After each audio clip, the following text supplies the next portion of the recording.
नमस्कार साथियों, स्वागत है आप सभी का आपकी अपनी पाठशाला पर। मैं हूं अंकित अवस्थी, आप हैं मेरे साथ में एक ऐसे सत्र में जिस सत्र की चर्चा भारत की राजनीति में इन दिनों बहुत तेजी से हो रही है।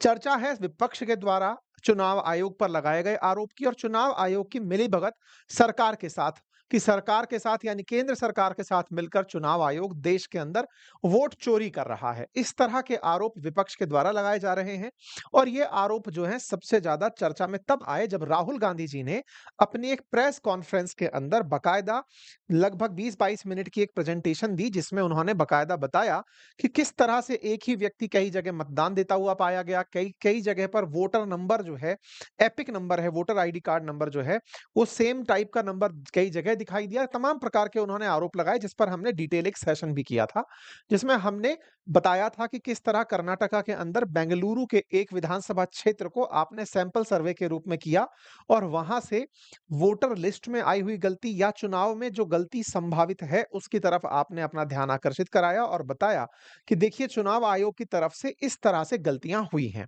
अब इन्होंने तो आरोप लगा दिए थे। आरोप लगाने के बाद हुआ क्या? आरोप लगाने के बाद इलेक्शन कमीशन को अपनी तरफ से आकर जवाब देना पड़ा। हमने इस पूरी जानकारी पर ऑलरेडी एक सेशन किया हुआ है और इसको हमने अंकित इंस्पायर इंडिया पर किया था जब राहुल गांधी जी ने पूरा डिटेल किया था, हमने यहाँ बताया था। हमने राजस्थान के पूर्व मुख्यमंत्री अशोक गहलोत जी का भी एक इंटरव्यू आप लोगों के साथ साझा किया, अंकित इंस्पायर्स राजस्थान पर, जहां पर भी हमने उनका पक्ष समझने का प्रयास किया था।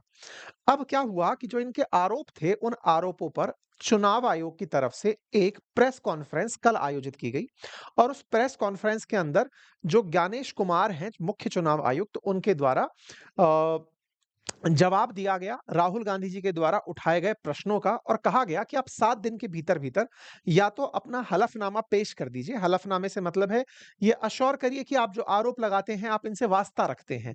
पता चले कि आपने आरोप तो लगा दिए लेकिन आप गारंटी नहीं ले रहे। आप खुद ही से श्योर नहीं हैं कि ये आरोप सही है या नहीं। अगर आपकी नज़र में ये आरोप सही हैं तो आप इसकी श्योरिटी ले लीजिए।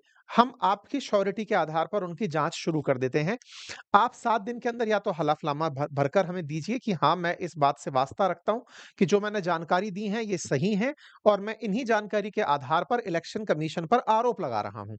अगर आप बिना किसी शपथ पत्र के हम पर आरोप लगा रहे हैं, तो 7 दिन बाद हम इन आरोप पत्रों पर किसी तरह की कोई प्रतिक्रिया नहीं देंगे। आपको 7 दिन का समय है, आप गारंटी लेकर कह दीजिए कि मैं जो कह रहा हूँ, वो पूर्ण निष्ठा और ईमानदारी के साथ अपनी बातें कह रहा हूँ। पता चले कि आपने कहीं से कहीं का कोई फैक्ट निकाला और कह दिया, हम ये मानेंगे कि आपने फैक्ट अगर हमारे सामने रखा है तो वो पूरी तरह से सही है। ये कहते हुए ही आप हमारे सामने फैक्ट